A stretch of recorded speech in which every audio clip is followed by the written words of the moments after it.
5 years ago, I broke up with my best friend of 30 years.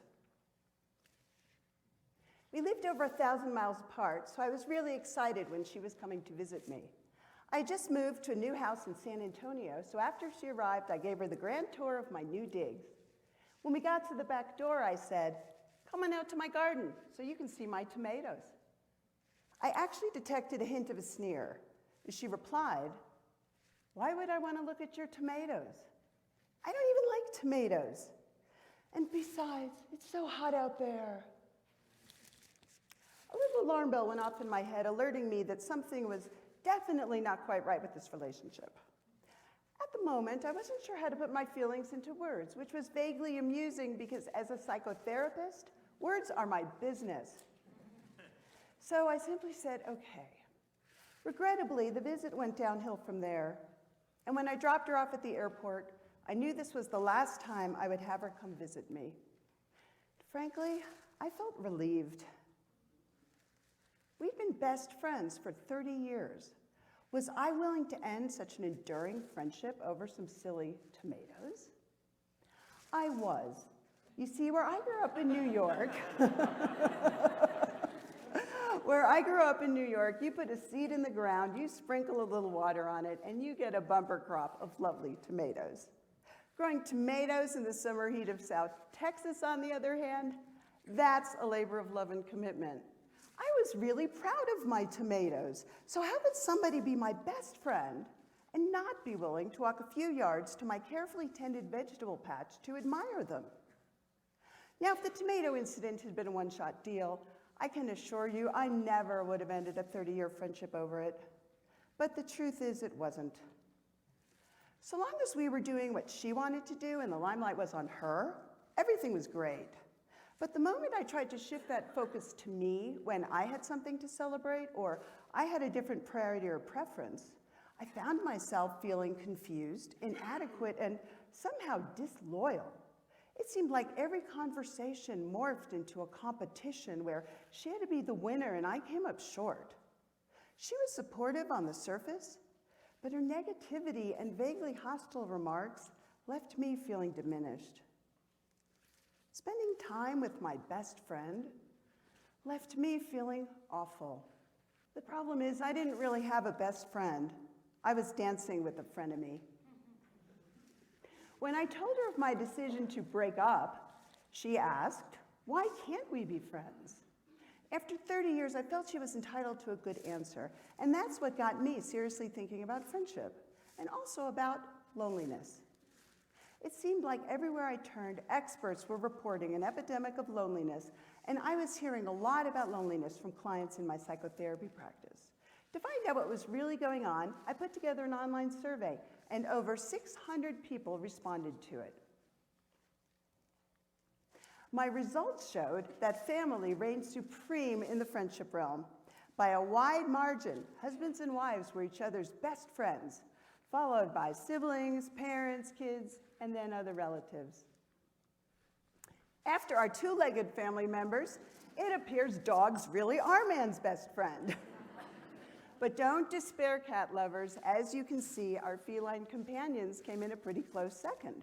And it turns out that computers and phones can be friends, or even best friends, too. So what gets in the way of making and keeping friends? We're busy and have lots of conflicting obligations. We move around a lot, and sadly, there just don't seem to be enough opportunities for spontaneously hanging out together, something everyone agrees is important for both making and keeping friends. People also think there are more introverts now than there used to be. And we all want friends who are nearby, convenient, and just like us. The worst news was how many people said they'd been hurt or betrayed by someone they thought was their friend, that they've grown cynical and believe others can't be trusted, or that they just feel alienated.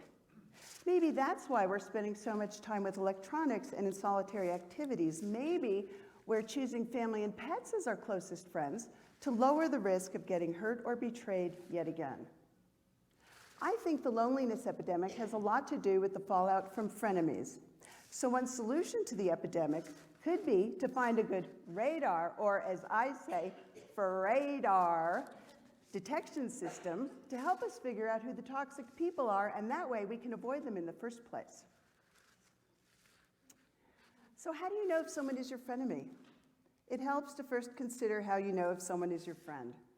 According to my survey, the qualities we look for most in friends are trust, shared interests, being there for you when you need them, laughing together, and joy in each other's company. I came up with the idea that each of us should design a friendship house to use as a rubric to help us determine who should and should not be a friend.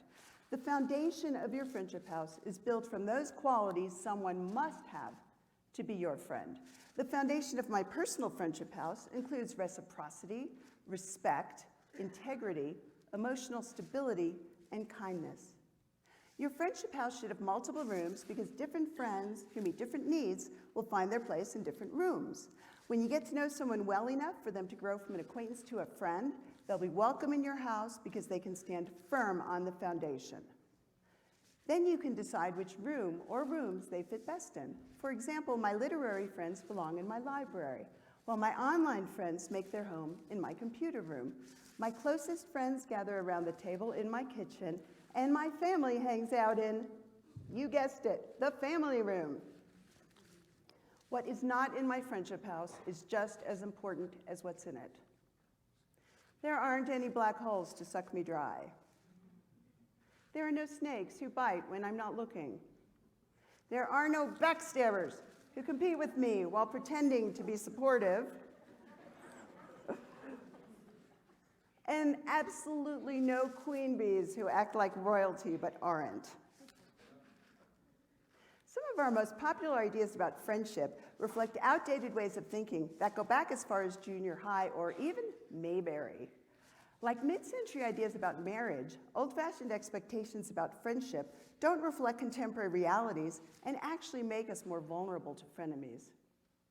Instead of looking for BFFs, it's a lot more realistic to expect a gradually evolving mosaic of friends.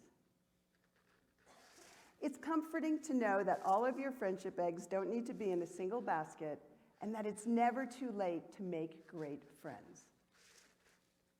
So what about your friendship house? What building blocks will you choose for your foundation? Stout walls and a sturdy roof will reflect the healthy boundaries that are fundamental to all good relationships. Only open your door for people who bring you joy and make your life better because they're a part of it. What rooms belong in your floor plan? A well-constructed house will keep you sheltered, comfortable, and secure, and it'll be your best protection from frenemies. And when all the rooms are filled with people who make your heart sing, you'll have banished loneliness from your life. 5 years ago, my old friend asked, "Why can't we be friends?" The simple answer is, she had changed so much. There was no longer a place for her in my friendship house. But if you and I were to meet and you say, "Hey, why can't we be friends?" I'll probably answer, maybe we can, but remember, you have to be willing to go out and look at my tomatoes.